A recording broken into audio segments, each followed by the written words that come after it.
This Let me is relax. Miss Iris Hope. She's a foster parent here at Growing Home Southeast. She's just going to share her experiences. So, Miss Hope, how long have you been fostering?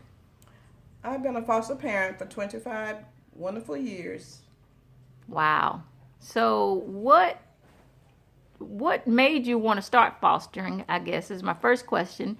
And what makes you want to continue to foster? And what keeps you going? The reason I started foster parenting was because my son was a teenager and he wanted a brother. And a girlfriend of mine thought this would be a good way for me to help a child and also give my son a brother. So this is the reason why I became a foster parent in the beginning. And what keeps you going after all these years? Well, foster parenting is a very challenging job, but at the same time it's very rewarding. And what keeps me going is that I can give to the world a child a good life.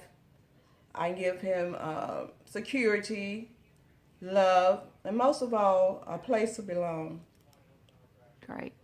So, how many children do you think you've fostered in 25 years? In 25 years, I've fostered probably about 25 young men staying in my household from 30 days to 8 years. Oh, wow. Okay. And so, what are some challenges that you've seen over the 25 years? Well, some of the challenges are foster parenting is an emotional roller coaster. It's like opening a box of chocolate. You never know what you're going to get. But most of all, most children that come into my household want the same thing, and that is love and some good food. Well, of course, that's always important. So, so I guess my question would be for anyone that's considering foster care, what would be your advice to them in helping them make that decision to foster? My advice to anyone that's thinking about becoming a foster parent, you have to do more than just think about it. It has to be a heartfelt calling because it's not an easy job. And you can have some good days, you can have some rough days, you can have some days where you just want to just throw in the towel. But the main thing is staying steadfast and understand that these children did not get a decision to come into foster care. It's something that just happened that's beyond their control. And the rewards are very great. Every time I open my house and my heart to a child, I am truly blessed. And it's like a inner reward. So, what are some things that you probably that you dislike about fostering, or some improvements that you think that could be made within the foster care One of the system? things I dislike about foster parent is when you get a new child into your home, most oftentimes you don't know the child's background, you don't have any health reports. And this because a lot of times foster parent help them with like a blink of an eye. A child doesn't know they're coming into care. It's not like you have a paperwork to follow the child when he comes into care. You have to learn by doing.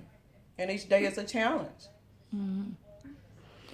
Okay, so to 25 years, 25 more years, shall I say? I Whoa. hope. What would be it's National Foster Care Month, which is the month of May where we recognize foster care. So, in honor of this month, do you have any parting words? Yes, and my parting words would be to the world, I give you a better child for a better purpose in life because I've made a difference in that child's life. Great. Thank you so much, Ms. Hope. Thank you. So, what are some behavior challenges that you've had um, to overcome with the child that's in your home? Some of the behavior issues I've had to overcome was the temper tantrums a lot of children display. They display fear of the unknown. They're moving into a new home, What and does that look like, though? it's scary. in the eyes of a child, it's very scary because they don't know me, I don't know them. They have to adapt to new rules. But at the same time, I've had children in my home that was able to help me. I had one child that helped me overcome the loss of my daughter. With all his issues, his emotional problems, his temper tantrums. When I lost my child, my daughter, as a matter of fact, he was there for me. He was there to comfort me, to say he loved me and it's going to be okay, to give me a hug. And that was very, very encouraging. With all his issues, he was able to help me go through the grieving process of losing my daughter. So when you talk about issues, what are some of those behaviors that you've had to deal with? Some of the behaviors are impulses, lying, stealing, perhaps cursing, destroying a property, just emotional problems that comes with it. And how do you respond to those problems? First of all, you got to remain calm. You got to teach them to slow down, relax, and most of all, let them know that you're there for them and you'll take care of them. But how you really respond? As any normal parent would respond, I think there's some yelling. There's some serious consequences, except go to bed early, take away their TV time or their laptops, perhaps. Or foster parents are human, just like any real parent. You go through the same emotional roller coaster as you would your own children.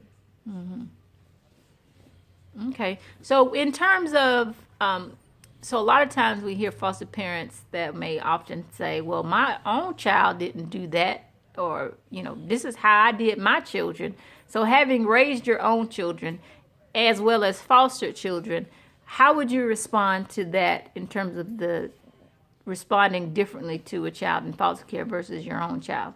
Because we do tell you to treat them like your own. However, it is different. So from your perspective, what does that look like? In raising my own biological children and foster children, all children have issues. All children act out at some point. But at the same time, you have to become a parent first and do what's best for that child. Okay. Very good.